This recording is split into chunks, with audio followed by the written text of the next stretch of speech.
दो बैलों की कथा। जानवरों में गधा सबसे ज्यादा बुद्धिहीन समझा जाता है। हम जब किसी आदमी को पल्ले दर्जे का बेवकूफ कहना चाहते हैं तो उसे गधा कहते हैं। गधा सचमुच बेवकूफ है या उसके सीधेपन, उसकी निरापद सहिष्णुता ने उसे यह पदवी दे दी है, इसका निश्चय नहीं किया जा सकता। गायें सींग मारती हैं।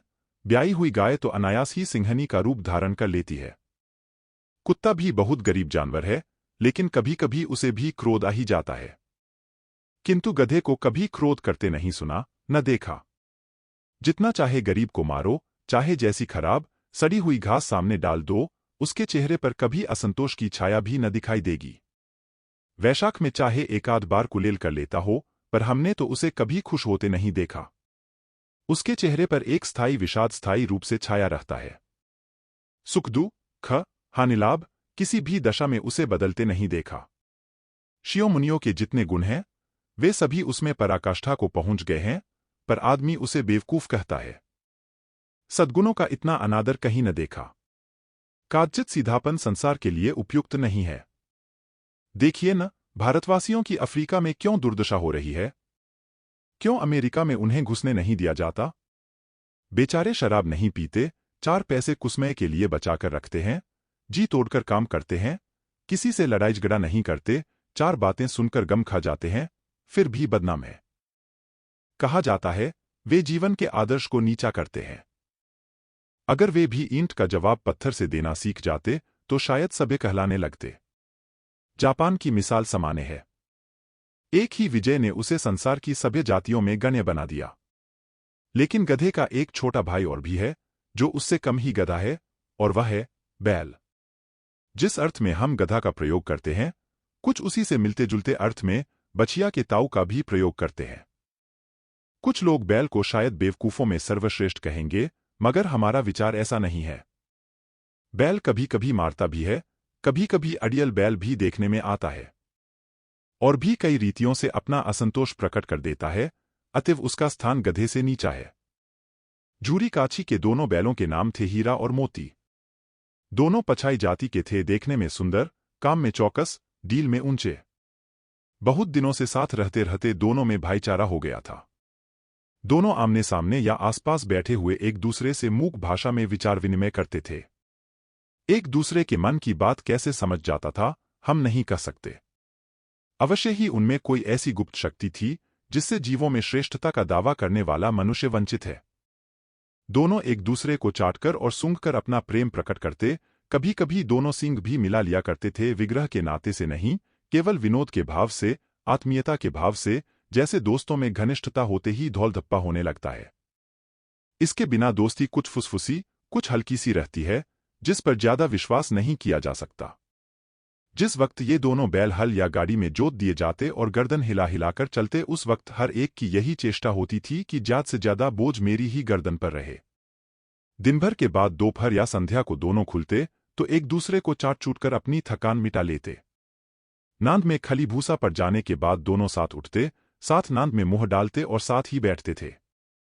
एक मुंह हटा लेता तो दूसरा भी हटा लेता था। संयोग की बात है, झूरी ने एक बार गोई को ससुराल भेज दिया। बैलों को क्या मालूम वे क्यों भेजे जा रहे हैं। समझे, मालिक ने हमें बेच दिया। अपना यों बेचा जाना उन्हें अच्छा लगा या बुरा, कौन जाने, पर झूरी के साले गया को घर तक गोई ले जाने में दांतों पसीना आ गया। पीछे से हाँकता तो दोनों दाएं बाएं भागते, पगहिया पकड़कर आगे से खींचता तो दोनों पीछे को जोर लगाते, मारता तो दोनों सींग नीचे करके हूं करते। अगर ईश्वर ने उन्हें वाणी दी होती तो झूरी से पूछते, तुम हम गरीबों को क्यों निकाल रहे हो। हमने तो तुम्हारी सेवा करने में कोई कसर नहीं उठा रखी। अगर इतनी मेहनत से काम न चलता था और काम ले लेते, हमें तो तुम्हारी चाकरी में मर जाना कबूल था। हमने कभी दाने चारे की शिकायत नहीं की। तुमने जो कुछ खिलाया वह सिर झुकाकर खा लिया, फिर तुमने हमें इस जालिम के हाथों क्यों बेच दिया। संध्या समय दोनों बैल अपने नए स्थान पर पहुंचे। दिन भर के भूखे थे, लेकिन जब नांद में लगाए गए तो एक ने भी उसमें मुंह न डाला। दिल भारी हो रहा था। जिसे उन्होंने अपना घर समझ रखा था, वह आज उनसे छूट गया था। यह नया घर, नया गांव, नए आदमी उन्हें बेगानों से लगते थे। दोनों ने अपनी मूक भाषा में सलाह की, एक दूसरे को कनखियों से देखा और लेट गए। जब गांव में सोता पड़ गया तो दोनों ने जोर मारकर पगहे तुड़ा डाले और घर की तरफ चले। पगहे बहुत मजबूत थे। अनुमान न हो सकता था कि कोई बैल उन्हें तोड़ सकेगा, पर इन दोनों में इस समय दूनी शक्ति आ गई थी। एक एक झटके में रस्सियां टूट गईं। झूरी प्रात सोकर उठा तो देखा कि दोनों बैल चरनी पर खड़े हैं। दोनों ही गर्दनों में आधा आधा गराव लटक रहा है। घुटने तक पाव कीचड़ से भरे हैं और दोनों की बंखों में विद्रोह में स्नेह झलक रहा है। झूरी बैलों को देखकर स्नेह से गदगद हो गया। दौड़कर उन्हें गले लगा लिया। प्रेमालिंगन और चुंबन का वह दृश्य बड़ा ही मनोहर था। घर और गांव के लड़के जमा हो गए और तालियां बजा जाकर उनका स्वागत करने लगे।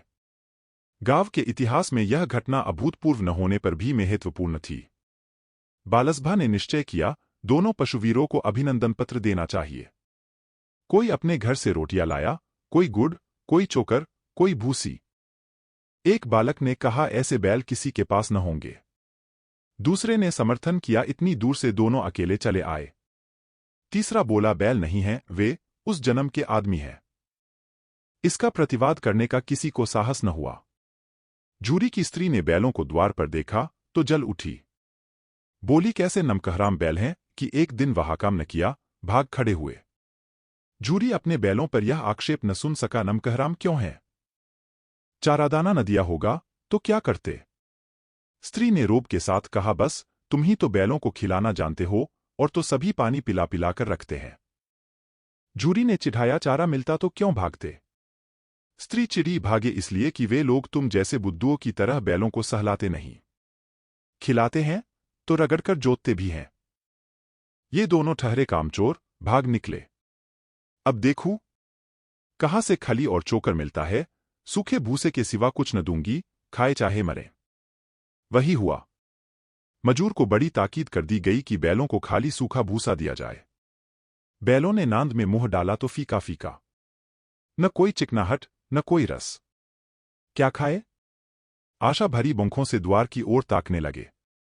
झूरी ने मजूर से कहा, थोड़ी सी खली क्यों नहीं डाल देता बे? मालिकन मुझे मार ही डालेंगी।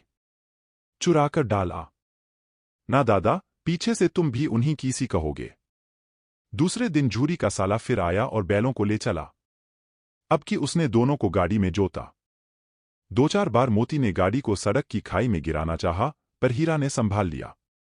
वह ज्यादा सहनशील था। संध्या समय घर पहुंचकर उसने दोनों को मोटी रस्सियों से बांधा और कल की शरारत का मजा चखाया। फिर वही सूखा भूसा डाल दिया। अपने दोनों बैलों को खली चूनी सब कुछ दी। दोनों बैलों का ऐसा अपमान कभी न हुआ था। झूरी इन्हें फूल की छड़ी से भी न छूता था। उसकी टिटकार पर दोनों उड़ने लगते थे। यहां मार पड़ी। आहत सम्मान की व्यथा तो थी ही, उस पर मिला सूखा भूसा। नांद की तरफ बुंखेम तक न उठाई। दूसरे दिन गया ने बैलों को हल में जोता, पर इन दोनों ने जैसे पाव न उठाने की कसम खा ली थी। वह मारते मारते थक गया, पर दोनों ने पाव न उठाया। एक बार जब उस निर्दयी ने हीरा की नाक पर खूब डंडे जमाए तो मोती का गुस्सा काबू के बाहर हो गया। हल लेकर भागा। हल, रस्सी, जुआ, जोत सब टूट टाट कर बराबर हो गया। गले में बड़ी बड़ी रस्सियां न होती तो दोनों पकड़ाई में न आते। हीरा ने मूक भाषा में कहा, भागना व्यर्थ है। मोती ने उत्तर दिया, तुम्हारी तो इसने जान ही ले ली थी। अब की बड़ी मार पड़ेगी। पढ़ने दो, बैल का जन्म लिया है तो मार से कहाँ तक बचेंगे। गया दो आदमियों के साथ दौड़ा आ रहा है। दोनों के हाथों में लाठियां हैं। मोती बोला, कहो तो दिखा दूं कुछ मजा मैं भी। लाठी लेकर आ रहा है। हीरा ने समझाया, नहीं भाई, खड़े हो जाओ। मुझे मारेगा तो मैं भी एक दो को गिरा दूंगा। नहीं, हमारी जाति का यह धर्म नहीं है। मोती दिल में ऐंठ कर रह गया। गया आ पहुंचा और दोनों को पकड़कर ले चला। कुशल हुई कि उसने इस वक्त मारपीट न की, नहीं तो मोती भी पलट पड़ता। उसके तेवर देखकर गया और उसके सहायक समझ गए कि इस वक्त टाल जाना ही मसलेहत है। आज दोनों के सामने फिर वही सूखा भूसा लाया गया। दोनों चुपचाप खड़े रहे। घर के लोग भोजन करने लगे। उस वक्त छोटी सी लड़की दो रोटियां लिए निकली और दोनों के मुंह में देकर चली गई। उस एक रोटी से इनकी भूख तो क्या शांत होती, पर दोनों के हृदय को मानो भोजन मिल गया। यहां भी किसी सज्जन का वास है। लड़की भैरों की थी। उसकी मां मर चुकी थी। सौतेली मां मारती रहती थी, इसलिए इन बैलों से उसे एक प्रकार की आत्मीयता हो गई थी। दोनों दिन भर जोते जाते, डंडे खाते, अड़ते। शाम को थान पर बांध दिए जाते और रात को वही बालिका उन्हें 2 रोटियां खिला जाती। प्रेम के इस प्रसाद की यह बरकत थी कि 2-2 गाल सूखा भूसा खाकर भी दोनों दुर्बल न होते थे, मगर दोनों की बौंखों में, रोम रोम में विद्रोह भरा हुआ था। एक दिन मोती ने मूक भाषा में कहा, अब तो नहीं सहा जाता हीरा। क्या करना चाहते हो? एक आध को सीगों पर उठाकर फेंक दूंगा। लेकिन जानते हो, वह प्यारी लड़की, जो हमें रोटियां खिलाती है, उसी की लड़की है, जो इस घर का मालिक है। यह बेचारी अनाथ न हो जाएगी? तो मालकिन को न फेंक दूं। वही तो उस लड़की को मारती है। लेकिन औरत जात पर सींग चलाना मना है, यह भूले जाते हो। तुम तो किसी तरह निकलने ही नहीं देते। बताओ, तुड़ाकर भाग चलें। हाँ, यह मैं स्वीकार करता, लेकिन इतनी मोटी रस्सी टूटेगी कैसे? इसका उपाय है। पहले रस्सी को थोड़ा सा चबा लो, फिर एक झटके में जाती है। रात को जब बालिका रोटियां खिलाकर चली गई, दोनों रस्सियां चबाने लगे, पर मोटी रस्सी मुंह में न आती थी। बेचारे बार बार जोर लगाकर रह जाते थे। सहसा घर का द्वार खुला और वही बालिका निकली। दोनों सिर झुकाकर उसका हाथ चाटने लगे। दोनों की पूंछें खड़ी हो गईं। उसने उनके माथे सहलाए और बोली, खोले देती हूं। चुपके से भाग जाओ, नहीं तो यहां लोग मार डालेंगे।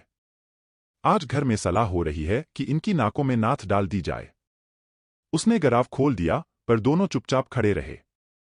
मोती ने अपनी भाषा में पूछा, अब चलते क्यों नहीं? हीरा ने कहा, चलें तो, लेकिन कल इस अनाथ पर आफत आएगी। सब इसी पर संदेह करेंगे। सहसा बालिका चिल्लाई, दोनों फूफा वाले बैल भागे जा रहे हैं। ओ दादा! दोनों बैल भागे जा रहे हैं, जल्दी दौड़ो। गया हड़बड़ाकर भीतर से निकला और बैलों को पकड़ने चला। वे दोनों भागे। गया ने पीछा किया और भी तेज हुए। गया ने शोर मचाया। फिर गांव के कुछ आदमियों को भी साथ लेने के लिए लौटा। दोनों मित्रों को भागने का मौका मिल गया। सीधे दौड़ते चले गए, यहां तक कि मार्ग का ज्ञान न रहा। जिस परिचित मार्ग से आए थे, उसका यहां पता न था।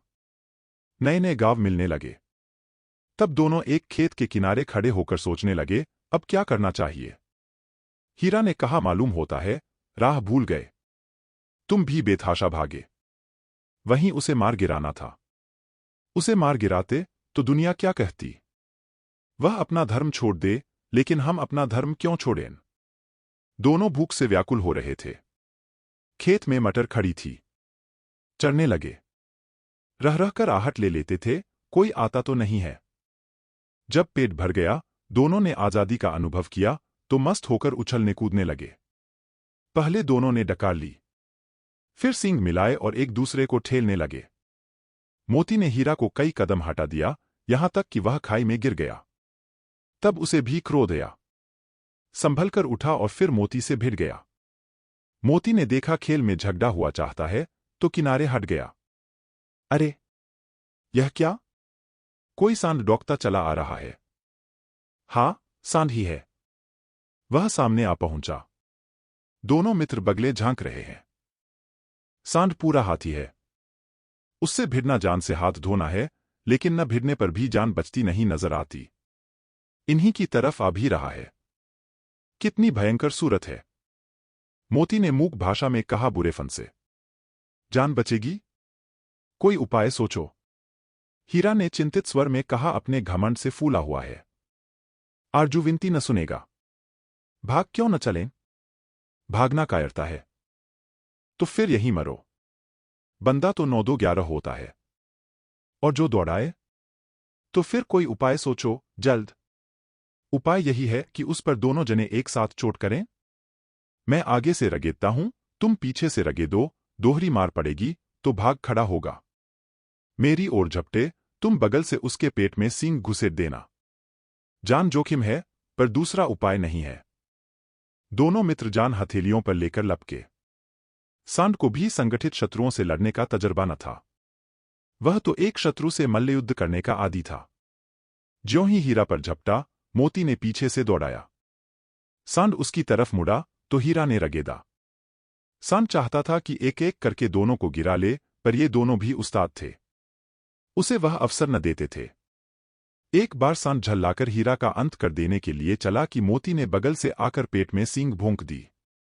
सांड क्रोध में आकर पीछे फिरा तो हीरा ने दूसरे पहलू में सींग भोंक दिया। आखिर बेचारा जख्मी होकर भागा और दोनों मित्रों ने दूर तक उसका पीछा किया, यहां तक कि सांड बेदम होकर गिर पड़ा। तब दोनों ने उसे छोड़ दिया। दोनों मित्र विजय के नशे में झूमते चले जाते थे। मोती ने अपनी सांकेतिक भाषा में कहा, मेरा तो जी चाहता था कि बच्चा को मार ही डालूं। हीरा ने तिरस्कार किया, गिरे हुए बैरी पर सींग न चलाना चाहिए, यह सब ढोंग है। बैरी को ऐसा मारना चाहिए कि फिर न उठे। अब घर कैसे पहुंचेंगे वह सोचो, पहले कुछ खा लें तो सोचें। सामने मटर का खेत था ही। मोती उसमें घुस गया। हीरा मान करता रहा, पर उसने एक न सुनी। अभी 2-4 ग्रास खाए थे कि 2 आदमी लाठियां लिए दौड़ पड़े और दोनों मित्रों को घेर लिया। हीरा तो मेड़ पर था, निकल गया। मोती सींचे हुए खेत में था। उसके खुर कीचड़ में धंसने लगे। न भाग सका। पकड़ लिया। हीरा ने देखा संगी संकट में है, तो लौट पड़ा। फंसेंगे तो दोनों फंसेंगे। रखवालों ने उसे भी पकड़ लिया। प्रात काल दोनों मित्र कांजी हाउस में बंद कर दिए गए। दोनों मित्रों को जीवन में पहली बार ऐसा साबिका पड़ा कि सारा दिन बीत गया और खाने को एक तिनका भी न मिला। समझ ही में न आता था यह कैसा स्वामी है। इससे तो गया फिर भी अच्छा था। यहां कई भैंसें थीं, कई बकरियां, कई घोड़े, कई गधे, पर किसी के सामने चारा न था। सब जमीन पर मुर्दों की तरह पड़े थे। कई तो इतने कमजोर हो गए थे कि खड़े भी नहीं हो सकते थे। सारा दिन दोनों मित्र फाटक की ओर टकटकी लगाए ताकते रहे, पर कोई चारा लेकर आता न दिखाई दिया। तब दोनों ने दीवार की नमकीन मिट्टी चाटनी शुरू की, पर इससे क्या तृप्ति होती। रात को भी जब कुछ भोजन न मिला तो हीरा के दिल में विद्रोह की ज्वाला देहक उठी। मोती से बोला, अब तो नहीं रहा जाता मोती। मोती ने सिर लटकाए हुए जवाब दिया, मुझे तो मालूम होता है प्राण निकल रहे हैं। इतनी जल्द हिम्मत न हारो भाई। यहां से भागने का कोई उपाय निकालना चाहिए। आओ दीवार तोड़ डालें। मुझसे तो अब कुछ नहीं होगा। बस इसी बूते पर अकड़ते थे। सारी अकड़ निकल गई। बाड़े की दीवार कच्ची थी। हीरा मजबूत तो था ही, अपने नुकीले सींग दीवार में गड़ा दिए और जोर मारा तो मिट्टी का एक चिप्पर निकल आया। फिर तो उसका साहस बढ़ा। इसने दौड़ दौड़कर दीवार पर चोटें की और हर चोट में थोड़ी थोड़ी मिट्टी गिराने लगा। उसी समय कांजी हाउस का चौकीदार लालटेन लेकर जानवरों की हाजिरी लेने निकला। हीरा का उजापन देखकर उसने उसे कई डंडे रसीद किए और मोटी सी रस्सी से बांध दिया। मोती ने पड़ेबड़े कहा, आखिर मार खाई, क्या मिला? अपने बूते भर जोर तो मार दिया। ऐसा जोर मारना किस काम का कि और बंधन में पड़ गए। जोर तो मारता ही जाऊंगा, चाहे कितने ही बंधन पड़ते जाए। जान से हाथ धोना पड़ेगा। कुछ परवाह नहीं, यूं भी मरना ही है। सोचो, दीवार खुद जाती तो कितनी जानें बच जाती। इतने भाई यहां बंद है, किसी के देह में जान नहीं है। 2-4 दिन और यही हाल रहा तो सब मर जाएंगे। हाँ, यह बात तो है। अच्छा, तो ला, फिर मैं भी जोर लगाता हूं। मोती ने भी दीवार में उसी जगह सींग मारा। थोड़ी सी मिट्टी गिरी तो हिम्मत और बढ़ी। फिर तो वह दीवार में सींग लगाकर इस तरह जोर करने लगा मानो किसी प्रतिद्वंद्वी से लड़ रहा है। आखिर कोई 2 घंटे की जोर आजमाई के बाद दीवार ऊपर से लगभग 1 हाथ गिर गई। उसने दूनी शक्ति से दूसरा धक्का मारा तो आधी दीवार गिर पड़ी। दीवार का गिरना था कि अधमरे से पड़े हुए सभी जानवर चेत उठे। तीनों घोड़ियां सरपट भाग निकली। फिर बकरियां निकलीं। इसके बाद भैंसें भी खिसक गईं, पर गधे अभी तक ज्यों के त्यों खड़े थे। हीरा ने पूछा, तुम दोनों क्यों नहीं भाग जाते? एक गधे ने कहा, जो कहीं फिर पकड़ लिए जाए तो क्या हरज है। अभी तो भागने का अवसर है। हमें तो डर लगता है। हम यहीं पड़े रहेंगे। आधी रात से ऊपर जा चुकी थी। दोनों गधे अभी तक खड़े सोच रहे थे कि भागें या न भागें। मोती अपने मित्र की रस्सी तोड़ने में लगा हुआ था। जब वह हार गया तो हीरा ने कहा, तुम जाओ, मुझे यहीं पड़ा रहने दो। शायद कहीं भेंट हो जाए। मोती ने बंखों में आंसू लाकर कहा, तुम मुझे इतना स्वार्थी समझते हो हीरा? हम और तुम इतने दिनों एक साथ रहे हैं। आज तुम विपत्ति में पड़ गए तो मैं तुम्हें छोड़कर अलग हो जाऊं। हीरा ने कहा, बहुत मार पड़ेगी। लोग समझ जाएंगे यह तुम्हारी शरारत है। मोती गर्व से बोला, जिस अपराध के लिए तुम्हारे गले में बंधन पड़ा उसके लिए अगर मुझ पर मार पड़े तो क्या चिंता। इतना तो हो ही गया कि 9-10 प्राणियों की जान बच गई। वे सब तो आशीर्वाद देंगे। यह कहते हुए मोती ने दोनों गधों को सींगों से मार मारकर बाड़े के बाहर निकाला और तब अपने बंधु के पास आकर सो रहा। भोर होते ही मुंशी और चौकीदार तथा अन्य कर्मचारियों में कैसी खलबली मची, इसके लिखने की जरूरत नहीं। बस इतना ही काफी है कि मोती की खूब मरम्मत हुई और उसे भी मोटी रस्सी से बांध दिया। 1 सप्ताह तक दोनों मित्र बंधे पड़े रहे। किसी ने चारे का एक तृण भी न डाला। हाँ, एक बार पानी दिखा दिया जाता था, यही उनका आधार था। दोनों इतने दुर्बल हो गए थे कि उठा तक न जाता, ठठरियां निकल आई थीं। एक दिन बाड़े के सामने डुग्गी बजने लगी और दोपहर होते होते वहां 50-60 आदमी जमा हो गए। तब दोनों मित्र निकाले गए और उनकी देखभाल होने लगी। लोग आकर उनकी सूरत देखते और मन फीका करके चले जाते। ऐसे मृतक बैलों का कौन खरीददार होता। सहसा एक दड़ियल आदमी, जिसकी आंखें लाल थीं और मुद्रा अत्यंत कठोर, आया और दोनों मित्रों के कूल्हों में उंगली गोदकर मुंशीजी से बातें करने लगा। उसका चेहरा देखकर अंतर्ज्ञान से दोनों मित्रों के दिल कांप उठे। वह कौन है और उन्हें क्यों टटोल रहा है, इस विषय में उन्हें कोई संदेह न हुआ। दोनों ने एक दूसरे को भीत नेत्रों से देखा और सिर झुका लिया। हीरा ने कहा, गया के घर से नाहक भागे, अब जान न बचेगी। मोती ने अश्रद्धा के भाव से उत्तर दिया, कहते हैं भगवान सबके ऊपर दया करते हैं, उन्हें हमारे ऊपर क्यों दया नहीं आती। भगवान के लिए हमारा मरना जीना दोनों बराबर है। चलो अच्छा ही है, कुछ दिन उसके पास तो रहेंगे। एक बार भगवान ने उस लड़की के रूप में हमें बचाया था, क्या अब न बचाएंगे। यह आदमी छुरी चलाएगा, देख लेना। तो क्या चिंता है, मांस, खाल, सींग, हड्डी सब किसी न किसी काम आ जाएगी। नीलाम हो जाने के बाद दोनों मित्र उस दड़ियल के साथ चले। दोनों की बोटी बोटी कांप रही थी। बेचारे पांव तक न उठा सकते थे, पर भय के मारे गिरते गिरते भागे जाते थे, क्योंकि वह जरा भी चाल धीमी हो जाने पर जोर से डंडा जमा देता था। राह में गाय बैलों का रेवड़ हरे हरे हार में चढ़ता नजर आया। सभी जानवर प्रसन्न थे, चिकने, चपल, कोई उछलता था, कोई आनंद से बैठा पागुर करता था। कितना सुखी जीवन था इनका, पर कितने स्वार्थी हैं सब। किसी को चिंता नहीं कि उनके 2 भाई बधिक के हाथ पड़े कैसे दुखी हैं। सहसा दोनों को ऐसा मालूम हुआ कि यह परिचित राह है। हाँ, इसी रास्ते से गया उन्हें ले गया था। वही खेत, वही बाग, वही गांव मिलने लगे। प्रतिक्षण उनकी चाल तेज होने लगी। सारी थकान, सारी दुर्बलता गायब हो गई। आह, यह लो, अपना ही हार आ गया। इसी कुएं पर हम पुर चलाने आया करते थे, यही को है। मोती ने कहा, हमारा घर नगीच आ गया। हीरा बोला, भगवान की दया है, मैं तो अब घर भागता हूं। यह जाने देगा, इसे मार गिरता हूं। नहीं नहीं, दौड़कर थान पर चलो, वहां से हम आगे न जाएंगे। दोनों उन्मत्त होकर बच्चों की भांति कुलेले करते हुए घर की ओर दौड़े। वह हमारा थान है। दोनों दौड़कर अपने थान पर आए और खड़े हो गए। दड़ियल भी पीछे पीछे दौड़ा चला आता था। झूरी द्वार पर बैठा धूप खा रहा था। बैलों को देखते ही दौड़ा और उन्हें बारी बारी से गले लगाने लगा। मित्रों की आंखों में आनंद के आंसू बहने लगे।